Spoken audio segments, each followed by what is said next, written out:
Jim, after reading your info there that you provided for us, along with the videos, and saying that you pop your drives up, you hit them about 225, but there's no roll.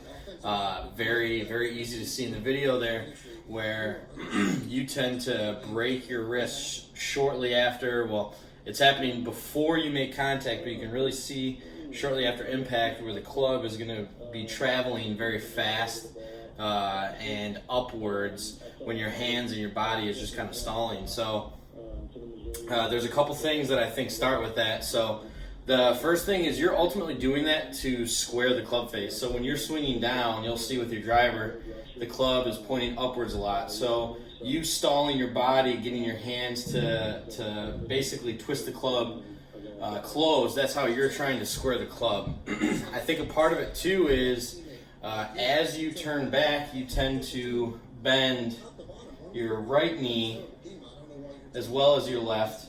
And what that's going to do is it's going to prohibit some turn, and it's going to ultimately move your whole body closer to the ground, making this club longer. So two things I think we need to get you to do is make sure that when you swing back, you're going to start to straighten this right leg. That's going to get you some more turn in your hips and shoulders.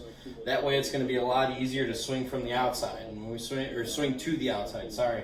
When we start swinging to the outside, we can extend our arms a little bit better.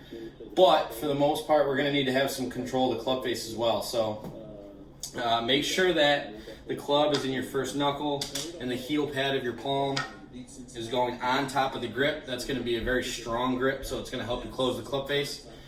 That's going to help a lot, as well as maybe an in-swing cue is if you were to be on a motorcycle to accelerate, you're going to move your wrist up like that.